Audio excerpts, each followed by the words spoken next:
Amma ba'd.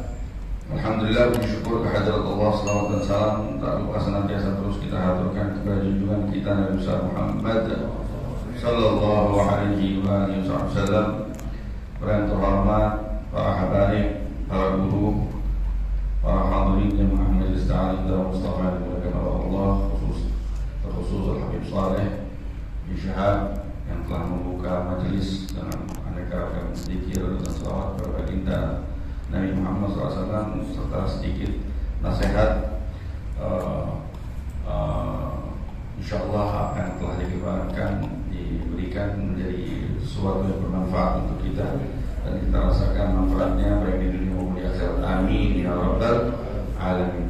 Sebelumnya Fakir mohon dibukakan pintu maaf yang sebesar-besarnya karena keterlambatan dan juga karena beberapa minggu ini absen karena kan Al-Fakir ditimpa musibah dari keluarga istri Al-Fakir.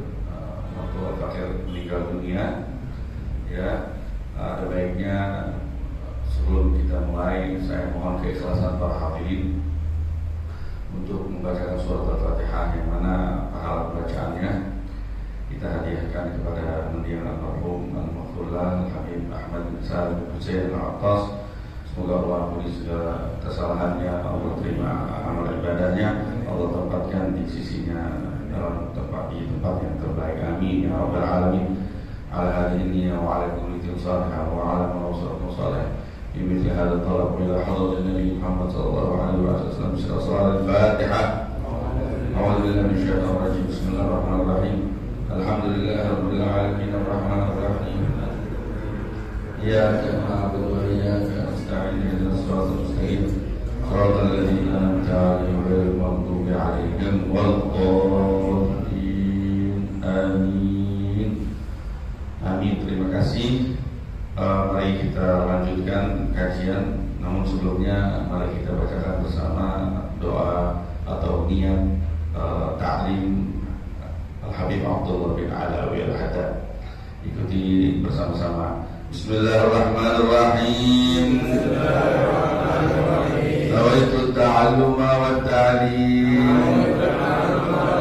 wa tadhakkura wa tadhkir wa nafa wal intifa' wal ifadata wal istifada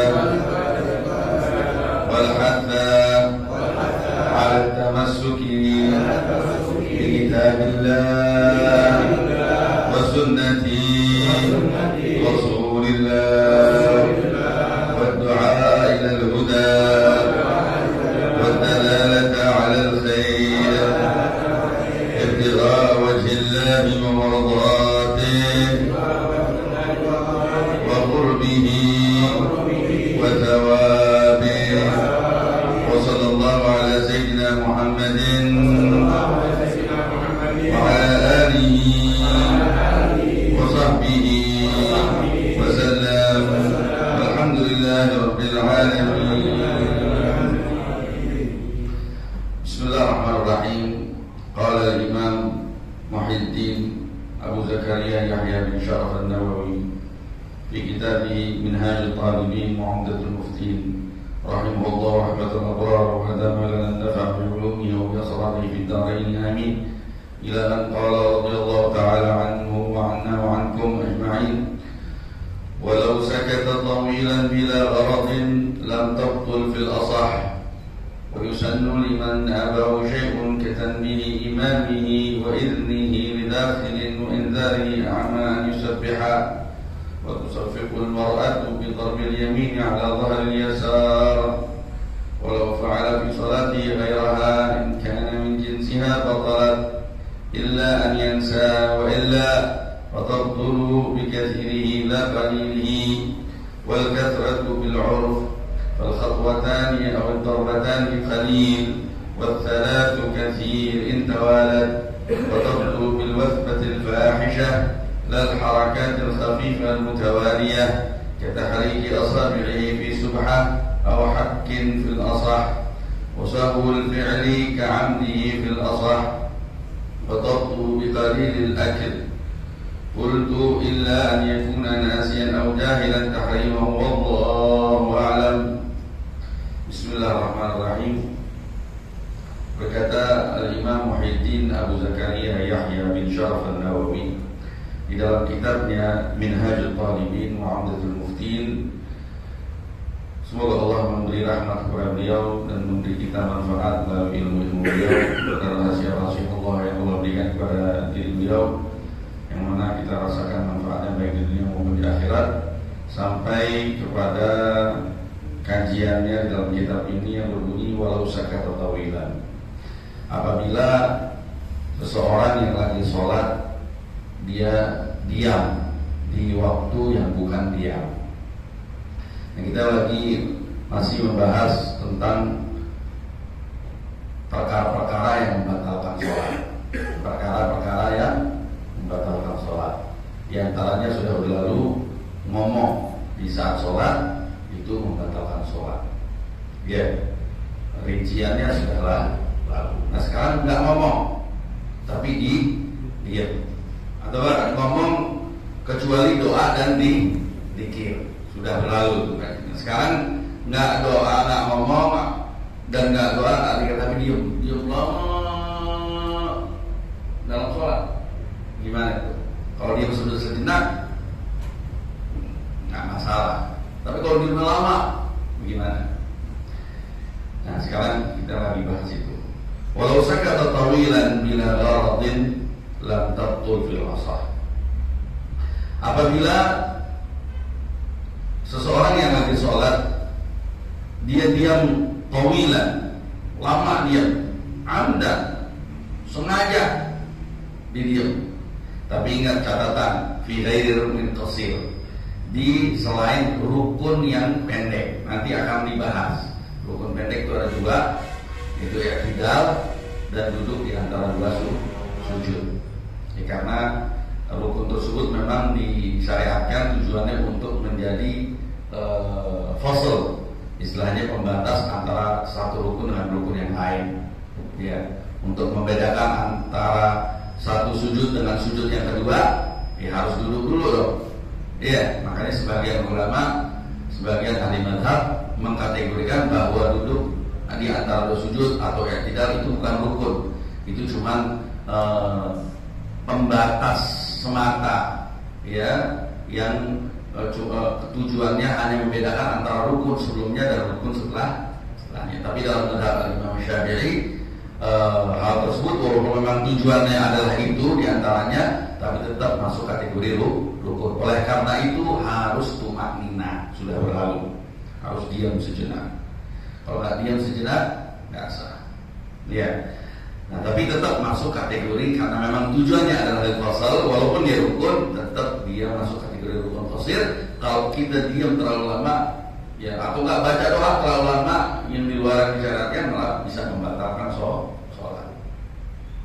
Nah sekarang kalau memang diam lama, ya ingat catatan selain di rukun qasir, rukun yang pendek tadi, bila tanpa tujuan, diam aja. Lam tabtul, ya tidak batal sholatnya fil asah, menurut pendapat yang paling benar di antara pendapat yang benar. Ada dua pendapat, dua-duanya benar, cuman ini paling benar. Kenapa? Karena yang namanya diam tidak merubah rupa sholat. Beda kalau gerakan, kalau omongan. Oh, ini orang yang lihat di luar, orang yang lihat di luar sholat, melihat yang lagi sholat. Kalau dia ngomong, kita bilang dia orang lagi sholat tapi lagi nggak ada, ya kan gitu ya. Atau banyak orang bergerak berlebihan, dia orang lagi sholat tapi lagi ngapain sih? Nah, tapi kalau orang lagi sholat diam, tapi dia diam, dia nggak ngomong, merubah kondisi keadaan sholat nggak? Enggak. Nah, makanya pendapat al-asah nggak membatalkan. Iya. Tapi pendapat lawannya yang masuk kategori benar juga, tapi nggak sekuat yang pertama, batal. Kenapa? Al-Isy'ari bil i'rad anha, karena di situ ada kesan bahwa orang tersebut kayaknya udah memalingkan diri dari sholat. Ya kan? Apa yang tujuan lu ngapain dia gitu? Lu masih sholat berada gitu. Ada maksud kayak seakan-akan ada kesan memalingkan diri dari memanjangkan rukun yang pendek, maka itu membatalkan sholat dengan yang otomatis memanjangkan rukun tersebut. Iya.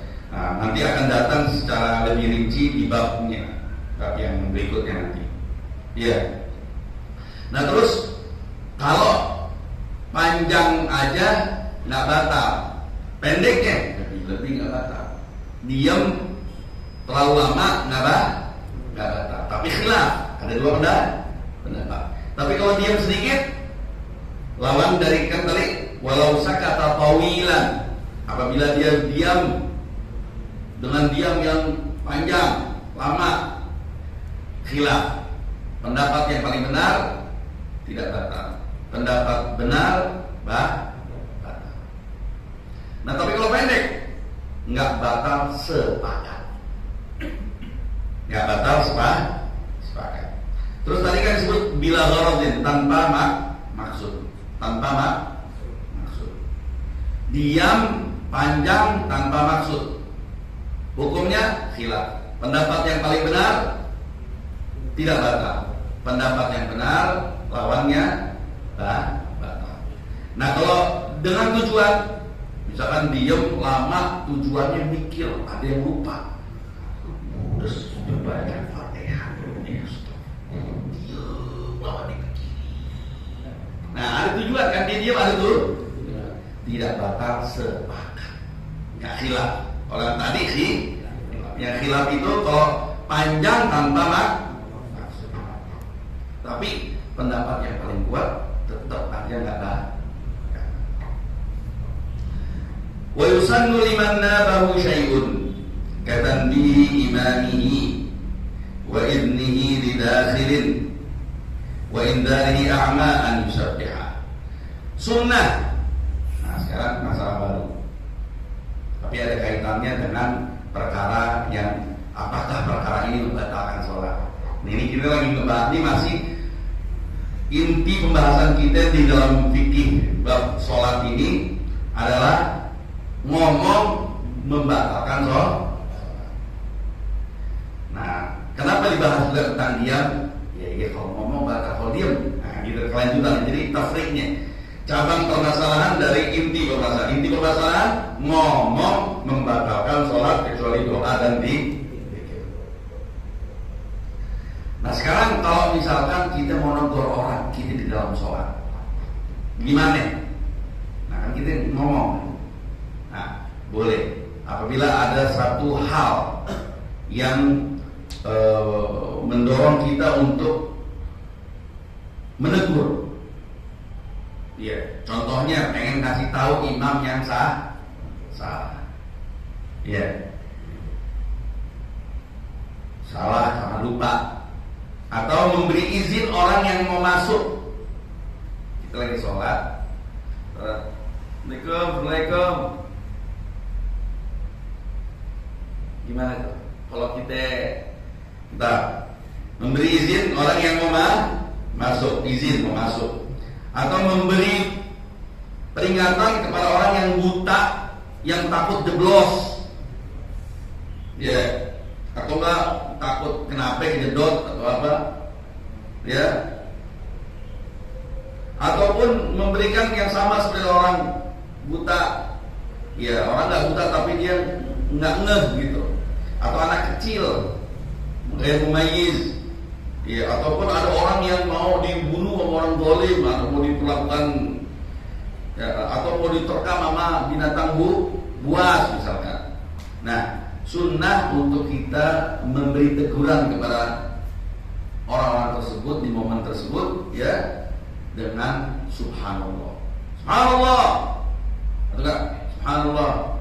Tapi kalau mengizinin orang masuk gimana subhanallah? Orang salah paham, subhanallah udah masuk. Ya isyaratin dikit. Gerakan nanti akan sedikit lagi akan kita bahas. Gerakan di luar sholat itu membatalkan sholat ya. Kalau misalkan ada di antara nanti, kalau gerakan yang ringan enggak, gini, pakai jari aja. Subhanallah, maksud subhanallah tujuannya biar dia nengok ke kita kan, biar dia nengok ke kita, biar itu kita isyaratin. Subhanallah, masuk, boleh itu, ya. Wa tusaffiqul mar'ah, kalau perempuan nepok. Bukan ngomong subhanallah. Perempuan tepuk tangan, tapi tepuk tangannya nggak tepuk tangan seperti tepuk tangan biasa. Bidhar bil yamin ala dhahril biasa, dengan memukul tangan batin telapak tangan kanan ke dhahir telapak tangan kiri.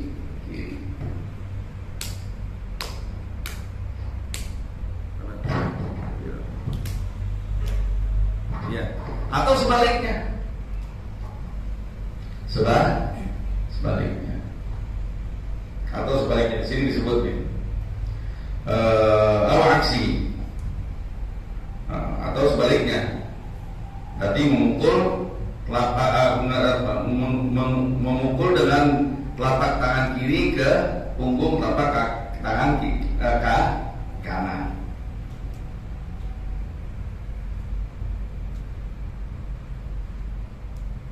Atau enggak begini, yang mukul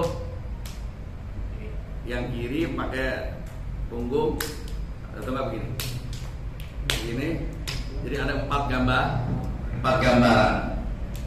Tapi kalau begini, gimana?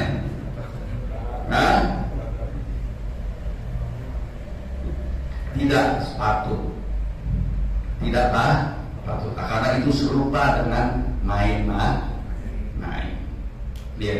Bahkan apabila dia lakukan hal tersebut dengan maksud memang main-main, dan dia tahu bahwa itu tidak boleh, haram, main-main dalam sholat, batal sholat. Walaupun sedikit, karena yang namanya permainan itu menafikan sholat. Kenapa kok mesti subhanallah? Kenapa gak Allahu Akbar? Kenapa gak Alhamdulillah? Kenapa gak DN? Karena emang ada dasarnya. Walaupun bidalika hadis sahihain, di hadis yang diriwayatkan oleh Sahih Bukhari dan Muslim, ya man nabahu syai'un fi sholati falyusabbih wa innamat tasfiqu lin-nisa. Barang siapa yang terjadi suatu perkara yang harus dia tegur di sholatnya, maka bertasbihlah dia, kata Nabi Muhammad SAW. Adapun tepuk tangan hanya untuk perempuan. Seperti perempuan bencong, tapi jangan salah paham nih, Ustaz, berarti Islam melegitimasi akan adanya bencong. Makanya kan akhirnya jadi alasan tuh sebagian yang dulu belakangan nih, kita diakui di fikih juga diakui keberadaan kita. Nah, bencongnya bencong yang bagaimana? Bencong yang dari Allah yang punya kelamin 2 atau kalau bencong yang dibikin-bikin itu nggak ada legitimasi dalam agama akan keberadaan mereka. Bukan berarti juga dimusuhin, bukan. Cuman yang dikasih efek jelas sedikit supaya mereka tahu bahwa keadaan mereka itu tidak dilalui dalam Islam.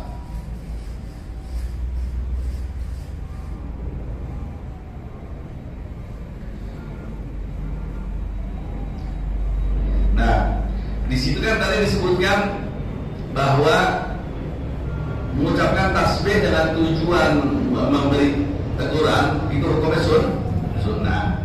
Cuman asalnya memang sunnah. Tapi terkadang ada gambaran di mana bertasbih saat itu wajib. Contohnya seperti memberitahu orang yang buta tadi yang mau masuk ke lubang. Itu wajib kita ngomong subhanallah, mesti kita tegur. Jangan didiemin aja. Aku lagi sholat di sini. Jangan. Harus.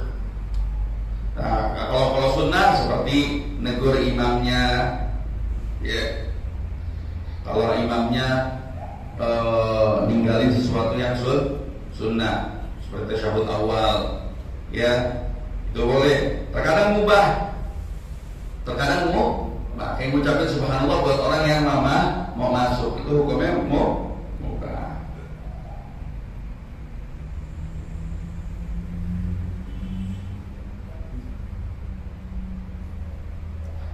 Sekarang walau fa'ala, permasalahan baru lagi. Nah sekarang tadi ngomong udah selesai pembahasan bahwa berbicara selain zikir dan sholat dan selain negor orang pakai subhanallah atau enggak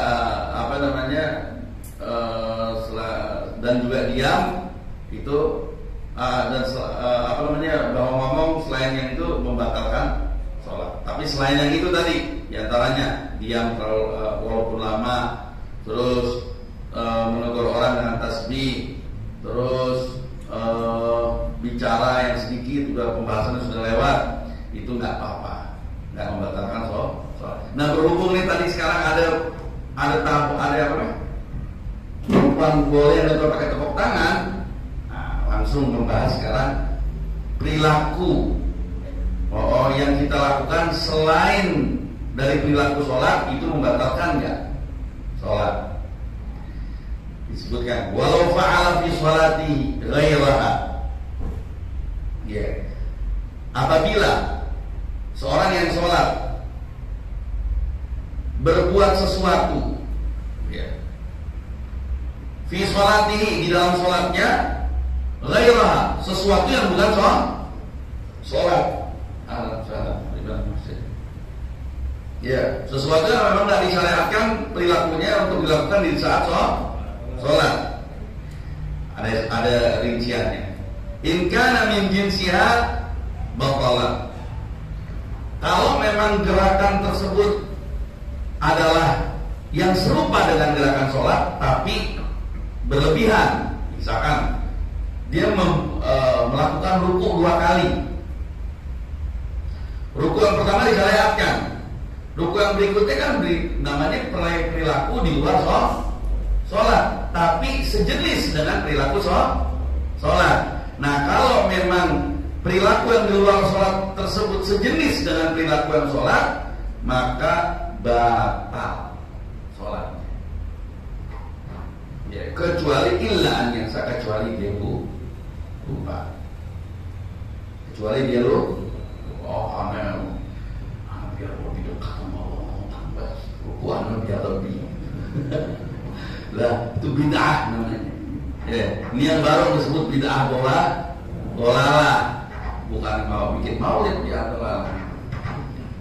Bid'ah dolalah ngarang sendiri, ibarat ngarang yang sujud 10 kali setiap rakaat, dan biar dekat, bisa, batal sholatnya, ditalaui karena itu permainan dan itu bid'ah. Di sisi yang lain, nambah sujud, nambah ruku, nambah duduk, nambah diri, walaupun nggak tumanina, ruku tambahannya nggak tumanina.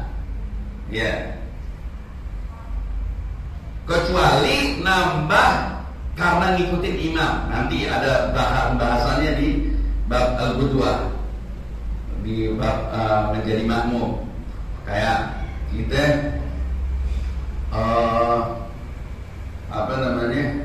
kita jadi masbuk, benar gak?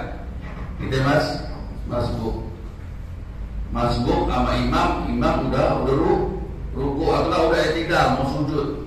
Nah kan kita mesti ngikutin tuh sujud, padahal sujud kita nggak terhitung sebagai sebagai rukun kita saat itu, karena min ajlil mutaba'ah, tujuannya untuk ngikutin imam.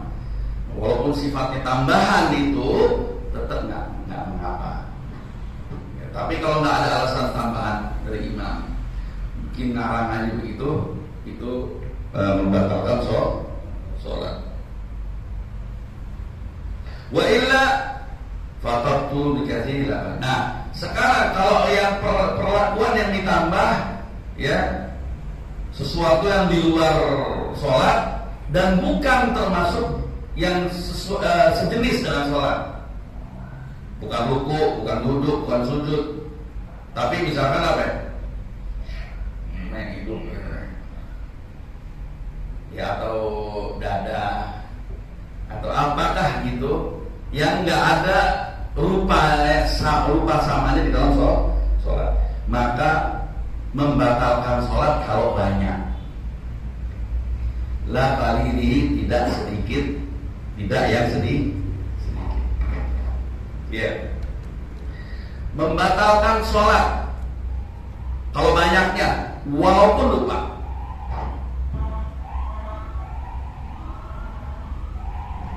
Walau sahwan. Li'anna al-haja la tad'u ilaih. Ya. Tidak sedikitnya perilaku seperti itu sedikit enggak.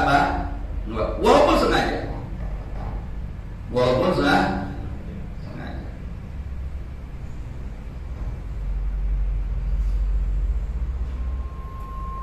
Sengaja. Sedikit tapi enggak apa. Nah, nanti akan dibahas. Wal kathratu bil 'urf. Bagaimana kita menilai sesuatu itu, perilaku itu banyak atau tidak?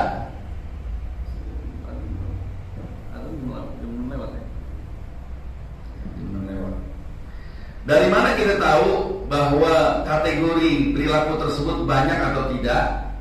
Uruf. Uruf itu bagaimana umumnya orang menilai. Gimana umumnya orang menilai. Tapi diberi contoh di dalam mazhab Imam Syafi'i. Fal khatwatan, ya, 2 langkah, ya, itu dianggap dikit. Wa darbatan, 2 pukulan, ya, yang mutawassitatan dianggap juga dikit. Atau isyarat, di antara contohnya isyarat menjawab isyarat menjawab salam. Itu dikit.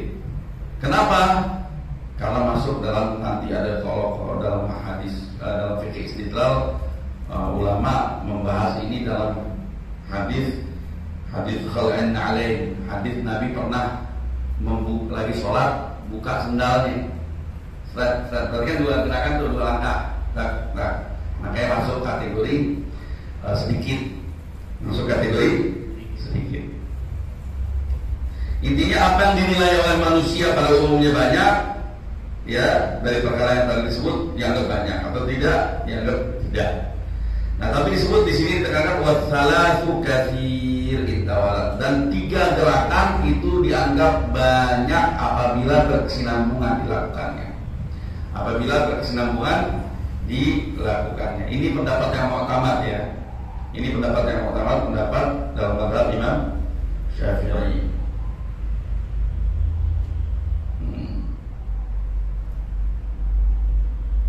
Nah, ada qaul al-qalil ma la yuhtaj fihi ila tilka al-yadayn wal kathir ma yuhtaj ila dhalika ka qad'i al-izar wa ta'ammum. Wah, ada yang bilang yang dikit itu adalah suatu gerakan yang enggak membutuhkan 2 tangan di dalam melakukannya. Nah, kalau yang banyak itu gerakan yang membutuhkan 2 tangan dalam gerakannya, misalkan kayak berdalin sarung, ya, atau enggak masang imamah. Nah, itu dianggap banyak. Ya. Banyak. Ada wabila al-kathir ma yasa waktu rakaat. Wow, ada bilang yang banyak itu sesuatu yang melakukannya membutuhkan waktu rakaat. Wow, 1 rakaat. Yang sedikit kurang dari itu. Jadi intinya ulama khilaf.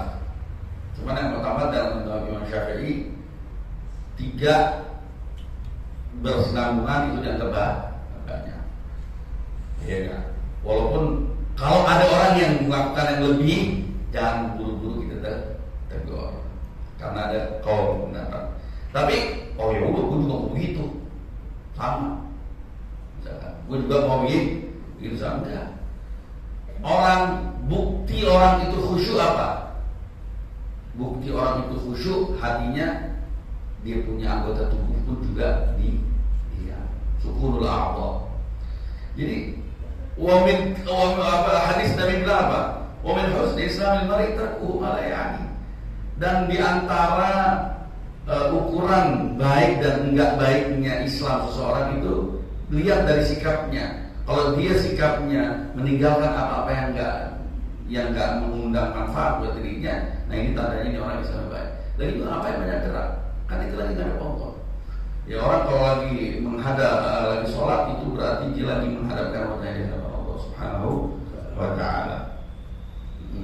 Jadi nggak ada alasan untuk kita banyak gerak, kecuali kalau udah nggak kuat gatal, dan itu ada caranya nanti. Ada caranya. Watatul biwasbal fahsyah. Nah, 2 gerakan nggak batal, tapi kalau 1 gerakan tapi kasar, seperti lompat tinggi yang fahisyah, nah itu batal. Lal harakat al-khafifah mutawaliyah, kecuali tidak membatalkan gerakan yang ringan, yang berkesinambungan. Walaupun berkesinambungan, tapi gerakannya masuk kategori gerakan ringan. Contohnya kata tahrik asabi'i fi subha. Ya, seperti gerakan jari jari. Gerakan lidah, gerakan hidung gitu. Ya enggak? Ada beberapa di sini disebutkan. Ya. Gerakan jari untuk tasbih atau untuk ngegaruk fil asah. Tapi ngegaruk jari yang ngegaruk, bukan tangan ya. Kalau tangan ini masuk kategori gerakan yang berat dan itu berbahaya, dikategorikan bisa membatalkan kalau lebih dari 3 atau lebih. Iya. Tapi kalau misalkan gerakan dulu kita sempat tahu menggaruk pakai 1 jari aja. Dulu sempat kita tahu begitu sebelum kita belajar. Geraknya 1 jari, 3 jari batal. Enggak. Ternyata nggak apa-apa, hati 5 jari. Yang penting tangannya nih, tangan kita tempelin gitu. Set. Jadi yang gerak jari aja. Ya, wasahul fi'li itu al-asah. Al-asah. Idza lam tukhir dzalika bi ayati al-khushu' al-'azim.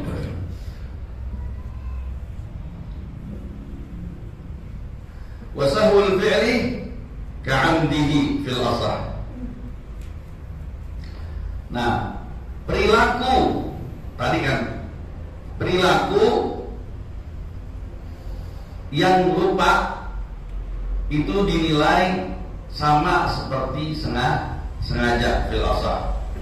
Wasahul fi'lil mubti, perilaku yang membatalkan seperti terlalu kasar perilakunya atau karena banyak yang dilakukan dengan lupa, sama hukumnya dengan perilaku yang sama tapi dilakukan dalam keadaan sengaja.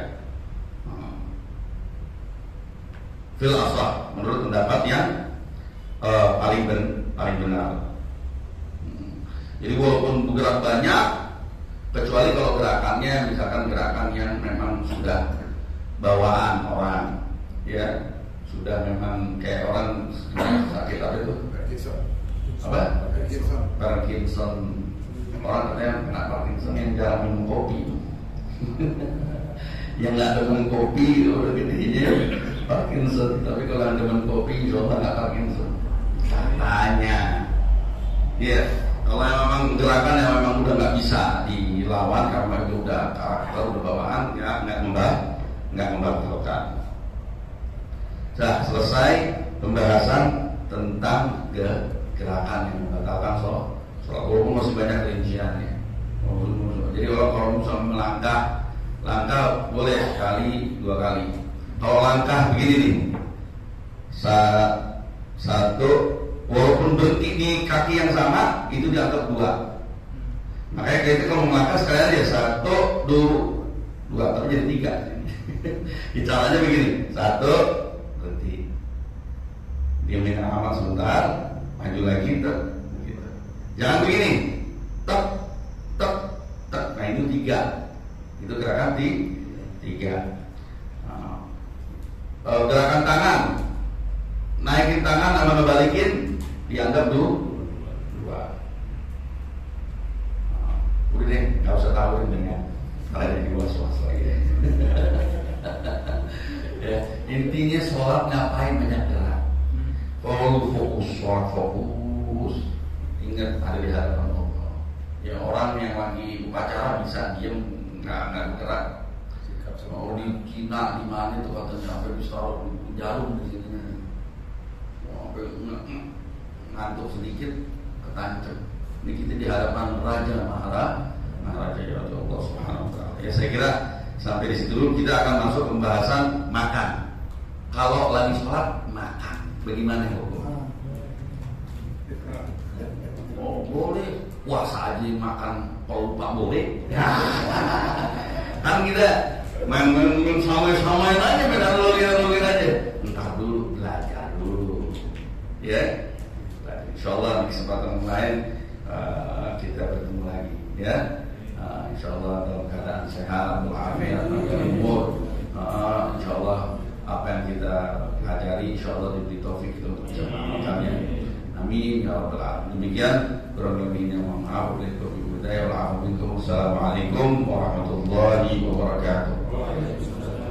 ربنا انفعنا بما علمتنا رب علمنا الذي ينفعنا رب فقهنا وفقه أهلنا وقرابات لنا في ديننا مع أهل الفضل أنثى وذكر ربي وفقنا ووفقكم لما تقتضي قولا وفعلا كرما وارزق لكل حلال دائما وأقل الأتقياء علماء نحظى بالخير ونفع كل شر ربنا اغفر لنا كل شؤون وأقر رضا منك وعيون واجعلنا ربنا كل الديون قبل أن تأتينا رسل المنون واغفر واستر أنت أكرم من ستر وصلاة الله تغشى المصطفى من إلى الحق دعانا والوفاء بكتاب فيه للناس شفاء وعلى الآل الكرام الشرفاء وعلى صحبه وصحبه الكرام اللهم اهدنا بهداك واجعلنا ممن يسارع في رضاك ولا تولنا وليا سواك ولا تجعلنا ممن خالف أمرك وعصاك وحسبنا الله ونعم الوكيل ولا حول ولا قوة إلا بالله العلي العظيم وصلى الله على سيدنا محمد وآله وسلم والحمد لله رب العالمين. مثل صلاة الفاتحة. رب العالمين الرحمن الرحيم مالك يوم الدين إياك نعبد وإياك نستعين اهدنا الصراط المستقيم صراط الذين أنعمت عليهم غير المغضوب عليهم ولا الضالين. يا ربنا اعترفنا بأننا اعترفنا وأننا أسرفنا على الأمر أشرفنا فتب علينا توبة تغسل كل حوبة واستر لنا العورات وآمن الروعات واغفر لوالدينا ربي ومولودينا والآل والإخوان وسائر الخلان وكل ذي محبة أو جيرة أو صحبة والمسلمين أجمعين. آمين يا ربي اسمع وغدا وجودا منا لا باكتساب منا بالمصطفى الرسول نحظى بكل سور بالمصطفى الرسول نحظى بكل سور بالمصطفى الرسول نحظى بكل سور صلى وسلم ربي عليه عبد الحق وآله وصحبه عداد طرش الصحب والحمد لله في البر والتنام والحمد لله رب العالمين. الحمد لله kita telah mengikuti ta'lim yang alhamdulillah juga Habib Hasan bisa hadir dan telah membahas ta'lim yang rutin kita laksanakan setiap profesor ini. Mudah-mudahan kita dapat amalkan dalam kehidupan kita sehari-hari. Amin amin ya rabbal alamin. Bapak-bapak sekalian, marilah kita bacakan Fatihah. Kita berharap bermohon kepada Allah Subhanahu wa taala segala urusan-urusan baik yang berkaitan dengan ta'lim dan musabah maupun hajat-hajat kita baik hajat dunia maupun akhirat. Begitu juga yang pada saat dalam keadaan sakit, baik itu keluarga kita, saudara kita, kawan kita, baik itu yang ada di rumah sakit maupun di rumah, dengan kebesaran kemuliaan Nabi Muhammad SAW, Allah angkat penyakitnya, Allah berikan kembali kesehatannya, dan juga hajat-hajat kita, hajat dunia maupun akhirat Allah kabulkan. Dan juga urusan-urusan berkaitan dengan majlis ta'lim dan musibah Allah mudahkan segala urusannya. Allah begitu juga segala urusan kita yang Allah mudahkan. Al-hadirin kathir salihah Al-hadratin Nabi Muhammad sallallahu alaihi wasallam. Bismillahirrahmanirrahim. أعوذ بالله من الشيطان الرجيم بسم الله الرحمن الرحيم الحمد لله رب العالمين الرحمن الرحيم مالك يوم الدين إياك نعبد وإياك نستعين اهدنا الصراط المستقيم صراط الذين أنعمت عليهم غير المغضوب عليهم ولا الضالين.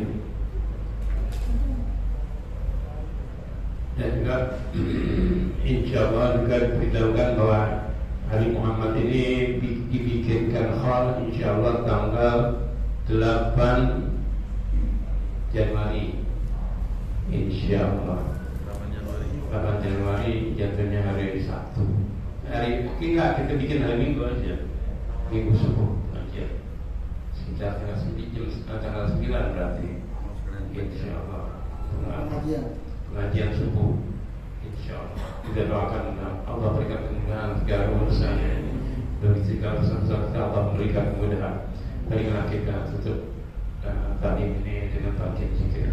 Astaghfirullahaladzim min kulli dzambin nadhim wa atubu ilaih taubatan nasuha qala Rasulullah sallallahu alaihi wasallam aqul ma qultu anna wa nabiyina min qabli la ilaha illallah.